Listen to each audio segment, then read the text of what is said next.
Today's GK programme में आपका स्वागत है। शुरुआत करेंगे अभ्यास प्रश्न से। कंपटीशन कमीशन ऑफ इंडिया यानी सीसीआई ने हाल ही में किसे फ्यूचर ग्रुप के साथ सौदे को मंजूरी दे दी? अमेजन, फ्लिपकार्ट, रिलायंस रिटेल या फिर इनमें से कोई नहीं? इसका सही जवाब है option C, Reliance retail. Competition commission of India यानी सीसीआई ने हाल ही में फ्यूचर ग्रुप के साथ एक सौदे को मंजूरी दे दी है। फ्यूचर ग्रुप के होलसेल, रिटेल और वेयर हाउसिंग लॉजिस्टिक्स बिजनेस को रिलायंस रिटेल द्वारा अधिग्रहण को मंजूरी मिली। इस सौदे की अनुमानित कीमत 24,713 करोड़ रुपए है। इस अधिग्रहण को अमेजन का कड़े प्रतिरोध का सामना करना पड़ा। अमेजन ने बीएसई, एनएसई और सेबी से भी इस सौदे को मंजूर न करने की अपील की। तो इस तरह इस प्रश्न का सही जवाब है ऑप्शन सी। आप में से अधिकतर स्टूडेंट्स ने अभ्यास प्रश्न का जवाब कमेंट सेक्शन में सही भेजा था। जवाब भेजने के लिए शुक्रिया। हमारे वीडियो अंग्रेजी में देखने के लिए फॉलो करें हमारा ही दूसरा यूट्यूब चैनल दृष्टि IAS इंग्लिश। बढ़ते हैं आज के सेशन की ओर। आज का पहला प्रश्न है, निम्नलिखित में से किसने हाल ही में सभी राज्यों और केंद्र शासित प्रदेशों को जल निकायों की सुरक्षा के लिए एक नोडल एजेंसी नामित करने का निर्देश दिया है? NITI Aayog, national green tribunal, जल शक्ति मंत्रालय या फिर स्वास्थ्य एवं परिवार कल्याण मंत्रालय? इसका सही जवाब है option B, national green tribunal. हाल ही में नेशनल ग्रीन ट्रिब्यूनल ने सभी राज्यों और केंद्र शासित प्रदेशों को जल निकायों की सुरक्षा के लिए एक नोडल एजेंसी नामित करने का निर्देश दिया है। एनजीटी यानी नेशनल ग्रीन ट्रिब्यूनल ने सभी राज्यों और केंद्र शासित प्रदेशों के मुख्य सचिवों को निर्देश दिए कि वे 31 जनवरी 2021 तक अपनी एक बैठक आयोजित करके नामित एजेंसी का जायजा ले सकते हैं। इसमें 351 प्रदूषित नदियों की समय समय पर निगरानी की जाएगी। एनजीटी का उद्देश्य पानी की उपलब्धता, जलीय जीवन, माइक्रो क्लाइमेट, भूजल के पुनर्भरण और नदियों के ई प्रवाह को बनाए रखने में मदद करना है। तो इस तरह इस प्रश्न का सही जवाब है ऑप्शन बी। अगला प्रश्न है, सिट मैक्स 20 किन देशों के बीच आयोजित त्रिपक्षीय नौसेना अभ्यास है? Bharat, Singapore, Thailand, Bharat, America, Japan, Singapore, Thailand, Japan या फिर भारत, सिंगापुर, अमेरिका? इसका सही जवाब है option A, Bharat, Singapore, Thailand. सिटमैक्स 2020 Bharat, Singapore और थाईलैंड के बीच आयोजित त्रिपक्षीय नौसेना अभ्यास है। सिटमैक्स 2020 के दूसरे संस्करण का आयोजन अंडमान सागर में संपन्न किया गया। इस अभ्यास का उद्देश्य मित्र देशों के बीच आपसी विश्वास को मजबूत करना और क्षेत्र में समग्र समुद्री सुरक्षा को बढ़ाने के लिए प्रक्रियाओं को विकसित करना है। इस अभ्यास के लिए भारत द्वारा INS कामोर्ता और INS करमुक, सिंगापुर द्वारा इंट्रेपिड और एंडिएवर की तैनाती की गई। इस अभ्यास के पहले संस्करण की मेजबानी भारत द्वारा पोर्ट ब्लेयर में की गई थी। इसके अलावा भारत सिंगापुर द्विपक्षीय समुद्री अभ्यास सिम्बैक्स 20 का 27वां संस्करण भी आज यानी 23 नवंबर से शुरू हुआ है, जो कि 25 नवंबर तक चलेगा। सिम्बैक्स में भारतीय नौसेना के विध्वंसक पोत INS राणा के अलावा INS कामोर्ता और INS करमुक भी शामिल हैं। इसके अलावा पनडुब्बी INS सिंधुराज और P-81 भी अभ्यास में शामिल है। तो इस तरह इस प्रश्न का सही जवाब है ऑप्शन ए।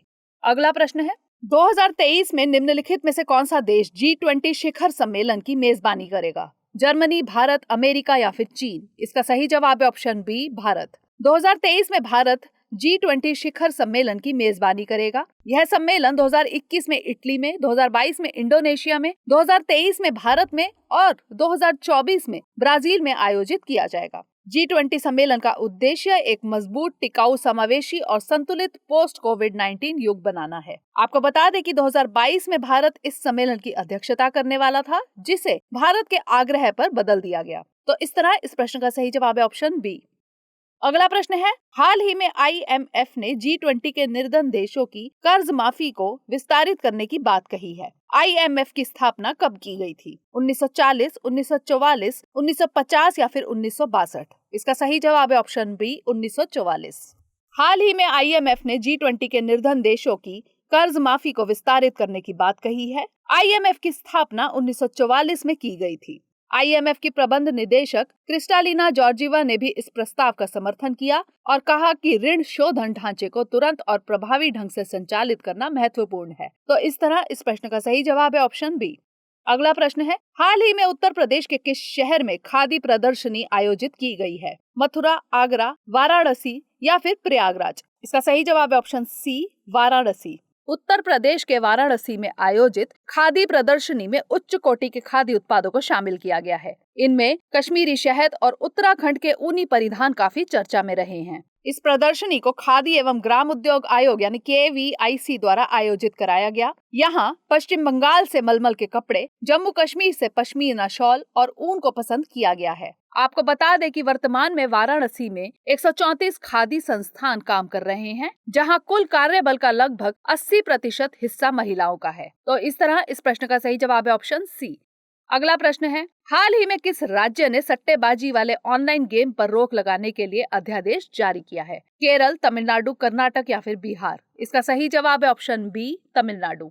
तमिलनाडु की सरकार ने अपने राज्य में ऐसे ऑनलाइन गेम्स के खिलाफ सख्त कदम उठाते हुए उन पर बैन लगाने का फैसला किया है, जिनके द्वारा सट्टेबाजी जैसी गतिविधियों को बढ़ावा मिलता है। सरकार का मानना है कि इस तरह के गेम पर बैन लगाने से समाज पर अच्छा प्रभाव पड़ेगा और इस तरह की घटनाओं में कमी आएगी। गेम पर बैन के बाद यदि कोई इन ऑनलाइन गेम्स को ऑर्गेनाइज करता पाया गया तो उस पर सजा के तौर पर 2 साल की जेल और 10,000 का जुर्माना लगेगा। इसके अलावा यदि कोई खुद खेलता पाया गया तो उसे 5,000 का जुर्माना लगेगा और उसे 6 महीने की जेल होगी। आपको बता दें कि हाल ही में आंध्र प्रदेश सरकार ने भी सट्टेबाजी और गैम्बलिंग वाले ऑनलाइन गेम रम्मी और पोकर पर बैन लगाया था। वहां भी ऐसे लोगों पर जुर्माने और जेल का प्रावधान रखा गया है। तो इस तरह इस प्रश्न का सही जवाब है ऑप्शन बी। अगला प्रश्न है, हाल ही में संपन्न पुरुष टेनिस के ATP टूर्नामेंट में किसने जीत हासिल की है? Rafael Nadal, Dominic Thiem, Daniel Medvedev या फिर नोवाक जोकोविच? इसका सही जवाब है ऑप्शन सी, डेनियल मेदवेदेव। हाल ही में संपन्न पुरुष टेनिस के ATP टूर्नामेंट में डेनियल मेदवेदेव ने जीत हासिल की है। ATP टूर्नामेंट ग्रैंड स्लैम के बाद पुरुषों के टेनिस टूर्नामेंट का दूसरा सबसे बड़ा स्तर है। इस टूर्नामेंट को लंदन में आयोजित किया गया था। इस टूर्नामेंट का पहला संस्करण 1970 में आयोजित किया गया था। ATP का पूरा नाम एसोसिएशन ऑफ टेनिस प्रोफेशनल है। तो इस तरह इस प्रश्न का सही जवाब है ऑप्शन सी। अगला प्रश्न है, किस अंतरिक्ष एजेंसी ने महासागरों की निगरानी के लिए कोपरनिकस सेंटिनल-6 माइकल फ्रिलिच उपग्रह लॉन्च किया है? रॉसकॉस्मोस, नासा, इसरो या फिर CNES?